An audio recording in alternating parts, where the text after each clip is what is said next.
Sağ olasın. İslam ülkeleri içerisinde hilafetin ilgasından sonra bir fiil kendi adamlarını ve ajanlarını İslam ülkelerinin ya yönetimlerine, ya istihbaratlarına, ya askeri kurumlarına yerleştiren Batı ülkeleri sürekli kirli pençelerle İslam ülkelerinin iç işlerinde, dış işlerinde, ticaretinde, siyasetine sürekli müdahale oldukları bildiği bir şeydir. Dolayısıyla bu hususen teşkilatını da yani 15 Temmuz sürecine giden o süreçte bizzat Batı tarafından desteklenilen, tabiri caizse kucağına alınarak muhafaza edilen ve en sonra da belli bir güç seviyesine geldikten sonra bununla Müslümanları İslam ülkelerine bir dizayn vermek üzere işte İslam ülkelerinden biri olan Türkiye'yi içeriden bir fiil tankla, silahla, dipçikle, askerle dizayn etmeye çalışan dış mihraklı, %100 ama %100 dış mihraklı ve kendisini Batı'nın hizmetinde görmeyi ibadet bilecek kadar çok çarpık bir anlayışla 15 Temmuz süreci yaşandı.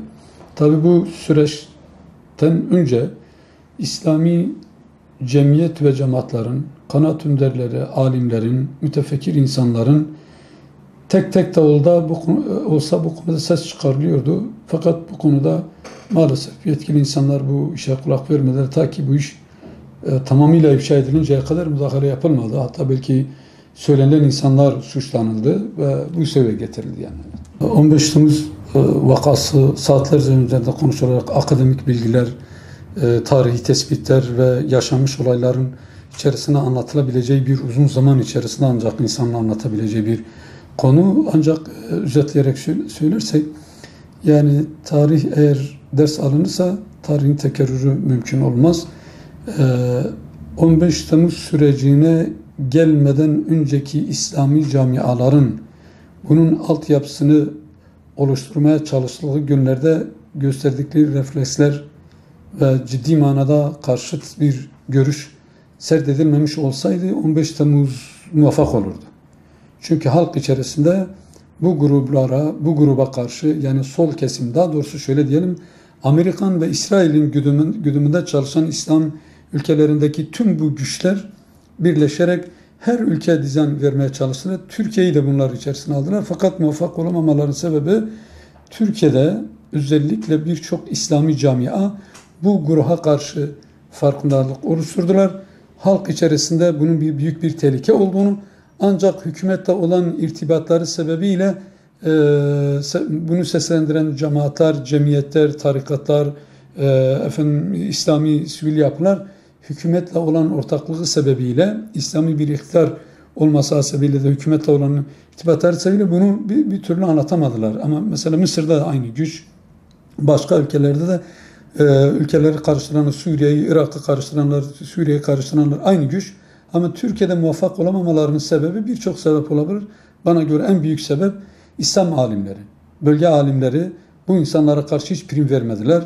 Ve ciddi manada İslami bazı camialar, mesela Hizbullah cemaati bunun başında çok bedeller ödeyerek, çok ağır bedeller ödeyerek bunlara karşı durabilmeyi bir gereklilik, ülkenin bütünlüğü, Müslümanların bütünlüğü, uluslararası bir çalışma olduğu söylenildi ve buna karşı çok bedeller de ödendi.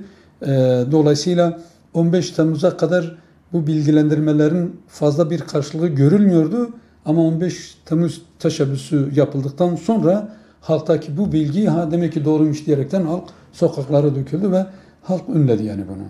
Evet. Öyle ne gibi tedbirler alması lazımdan daha çok FETÖ'nün en çok hedef aldığı kitle şüphesiz ki Hizbullah cemaatidir. Niye? Çünkü her iki örgüt yani PKK ve FETÖ'nün İsrail ve Amerikan tarafından destek aldığı o gün en çok dillendiren cemaat, teşkilat bunlardı.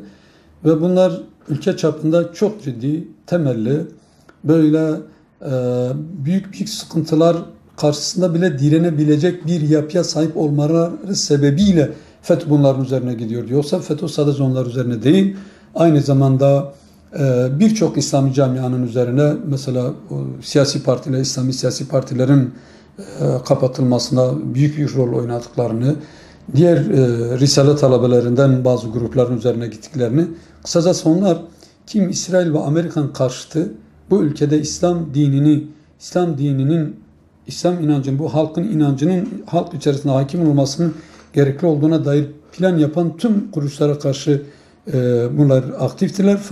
Bir daha bu hale düşmemek için ne yapmak lazım İslami camiaların? Önce İslami camiaların üst yapılarını birbirleriyle aylık olur, 3 aylık olur, 6 aylık olur, senelik olur.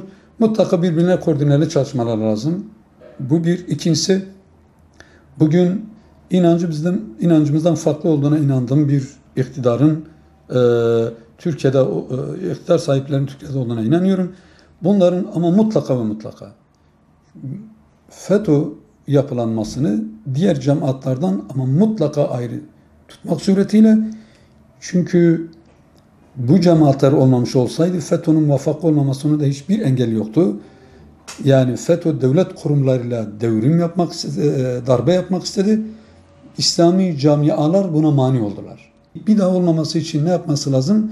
Önce gerçekten de bunlara karşı tepki gösteren halk ödüllendirilecek şekilde mutlaka yüksek sesle anlaşılır bir dil kullanılarak teşekkür edilmesi lazım ve bunların mutlaka desteklenmesi lazım. Yani toplum içerisinde İslami cemaat ve cemiyetler bu kadar önemlidirler. Tankı, topu, silahı, uçağı durdurabilecek bir itikat, inanca, fedakarlığa sahip olduklarına dair tarihte görülmemiş bir kahramanlık madalyasının bu halka verilmesi lazım. Ama bugün sanki hükümet bu konuda maalesef üzülerek söylüyoruz, gerekli tedbir almadıkları gibi bunun faturasını o da bir İslam cemaati, o zaman diğer bütün İslami camialar üzerine dolaylı veya dolaysız yüzünden üzerine gidelim diye diyerekten en azından böyle bir görüntü verdiğini hissediyorum. Bu da çok büyük bir felaket, yani çok büyük bir felaket.